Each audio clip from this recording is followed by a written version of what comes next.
ohmathgad.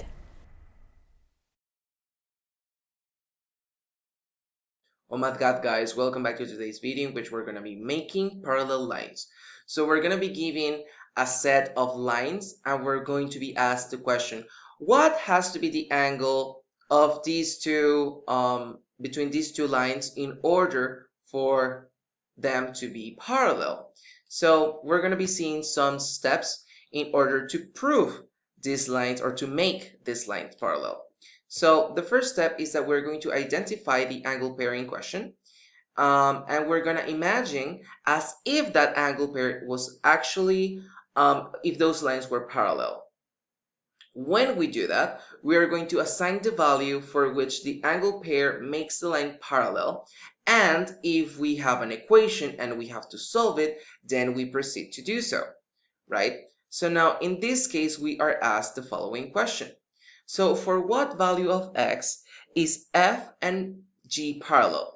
So let's say that f and g are parallel, right? So what angle of x, what value of x made those two angles away that f and g are parallel, right? So the first thing is that you have to, again, identify the type of angle pair. So if these two lines were parallel, then we would see that they are on opposite sides, right? And they are both outside the parallel lines. So we can say that they are alternate exterior angles. And now on step 2, we are going to assign the values for which the angle makes lines parallel. So we have to remember from the alternate exterior theorem that whenever we have two angles that are alternate exterior or an alternate exterior pair of angles, they are going to be the same measurement, right?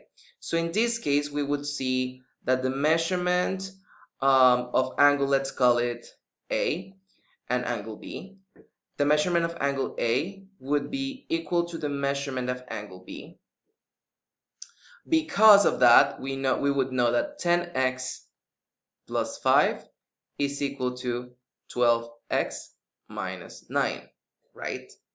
So in order to solve, we move that 5 to the other side and that 12 to the other side. So 10x minus 12x is equal to minus 9 minus 5. So in this case, we would have minus 2x is equal to minus 14. So x would be equal to 7, right? So if x is equal to 7, then f and g would be parallel, right?